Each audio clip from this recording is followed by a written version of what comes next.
అందరికీ నమస్కారం. ఎస్డితో స్నేహం ఛానల్కి స్వాగతం. ఇవాళ మనం చూస్తున్న టెంపుల్ వచ్చేసి కట్టమైసమ్మ టెంపుల్ బేగంపేటలో ఉందండి.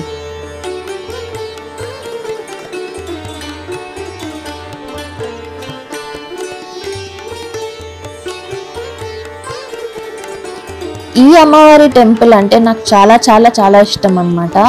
ఎంత నమ్మకం అంటే నేను ఏ కోరిక కోరుకున్నా అమ్మవారు అయితే ఎట్లయినా నాకైతే నెరవేరుస్తుందండి. ఇప్పుడు వరకు అయితే ఆల్మోస్ట్ అన్ని నెరవేర్చింది. అంత మహిమ గల అమ్మవారు అన్నమాట. నేను ఆల్మోస్ట్ ఒక 10 years నుంచి ఈ టెంపుల్కి వెళ్తున్నా. ఒకప్పుడైతే రెగ్యులర్గా ఎవ్రీ ఫ్రైడే వెళ్ళేదాన్ని. ఈ మధ్య కాలంలో కొంచెం వెళ్ళలేకపోతున్నాను, కానీ ఎవ్రీ ఫ్రైడే వెళ్ళేదాన్ని అనమాట ఈ టెంపుల్కి. సో నేను వెళ్ళే ఈ టెంపుల్ మీకు ఒకసారి చూపిద్దాం అనుకున్నాను.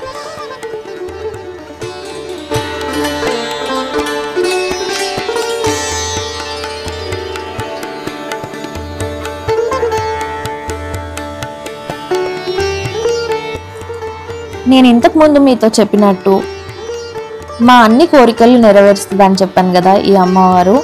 అలాగే ఒక కోరిక నెరవేర్చినందుకు మేము మొక్కుకున్నాం అన్నమాట, 108 కొబ్బరికాయలు కొడతామని. సో అలా కొబ్బరికాయలు కొడుతున్నాం అన్నమాట.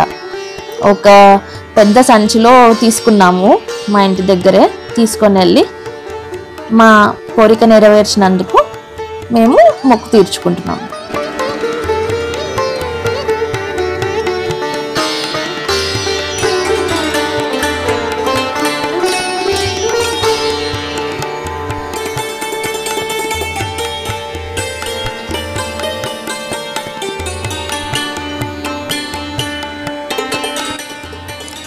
ఈ గుడి గురించి హిస్టరీ చెప్పాలంటే ఇది 96 సంవత్సరాల ముందు హైదరాబాద్ పబ్లిక్ స్కూల్ అని బేగంపేటలో కట్టేటప్పుడు, అది అండర్ కన్స్ట్రక్షన్లో ఉన్నప్పుడు అమ్మవారు ఆ కాంట్రాక్టర్ కళలోకి వచ్చి నా కోసం టెంపుల్ బిల్డ్ చేయాలి అని చెప్పారంట. అలా పొద్దున్న లేచిన తర్వాత ఆ కాంట్రాక్టర్ అందరికీ చెప్పాడు, ఇలా నా కళలోకి అమ్మవారు వచ్చి నా కోసం గుడి కట్టమని అడిగింది అని. అట్లా ఒక స్మాల్ టెంపుల్ ఫస్ట్ బిల్డ్ చేశారనమాట. బిల్డ్ చేసిన తర్వాత అమ్మవారు ఒక స్టోన్ పైన అలా బిల్డ్ చేసి ఆ తర్వాత అందరూ కట్టమైసమ్మని కొలవడం స్టార్ట్ చేశారు. అట్లా కొన్ని రోజులు గడిచిన తర్వాత ఒకరోజు ఏమైందంట, అది రైనీ సీజన్ అంట. రైనీ సీజన్ టైంలో ఆ కెనాల్ నుంచి వాటర్ వచ్చేసి కొంచెం ఇబ్బంది అయిందంట. అందరూ కలిసి ప్రేయర్స్ చేసిన తర్వాత ఆ వాటర్ ఆటోమేటిక్గా డిసపియర్ అయిందంట. అలా చెప్తున్నారు. నేను చదివిన స్టోరీ అలా ఉందన్నమాట ఇంటర్నెట్లో. నేను కూడా రీసెర్చ్ చేశాను అసలు ఈ టెంపుల్ ఎలా కట్టారు, హిస్టరీ ఏంటని. అండ్ ఇది వచ్చేసి జంట నాగులు కూడా ఉంటాయన్నమాట అక్కడ. అండ్ నెక్స్ట్ సైడ్కి మాతంగేశ్వరి టెంపుల్ అని ఒక చిన్న టెంపుల్ ఉంటుంది. అష్టలక్ష్మి విగ్రహాలు కూడా ఉంటాయి, నవదుర్గ విగ్రహాలు కూడా ఉంటాయి అన్నమాట ఈ టెంపుల్లో. అండ్ మంచి మంచి ప్రోగ్రామ్స్ అవుతాయి, చండీ హోమం అవుతుంది. ఎస్పెషలీ దుర్గా నవరాత్రి టైంలో చాలా బాగుంటుందండి డెకరేషన్స్ అయితే. ఎవ్రీ డే ఒక న్యూ అవతారం పెడతారు అండ్ చాలా అందంగా డెకరేట్ చేస్తారన్నమాట. అన్ని రూపాలని ఒకసారి మీరు కూడా చూడండి. అండ్ చండీ హోమం చేసేది కూడా ఇక్కడే, ఈ సైడ్కి ఒక హాల్ లాగా ఉంది, అక్కడే చేస్తారు.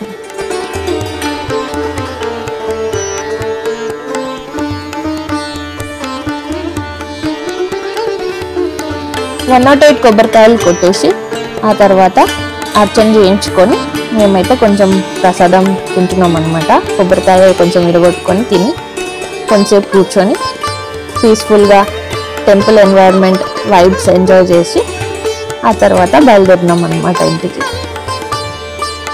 సో ఈ టెంపుల్కి వీలైతే మీరు కూడా వెళ్ళండి. తప్పకుండా అమ్మవారి ఆశీస్సులు తీసుకోండి.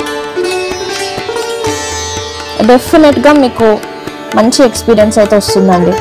ఎందుకంటే నమ్మకంతో ఏ దేవుడిని మొక్కినా కానీ ఖచ్చితంగా మన హార్డ్ వర్క్ కూడా ఉంటేనే పనులు అవుతాయి. ఓన్లీ దేవుడి మీద భారం వేసినా కానీ ఏం పనులు కావు కదా.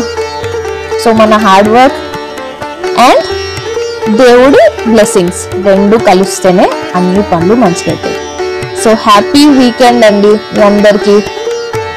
Thank you for watching. Please ఈ వీడియో మీకు నచ్చితే లైక్ చేయండి, షేర్ చేయండి, సబ్స్క్రైబ్ చేయండి నా ఛానల్కి.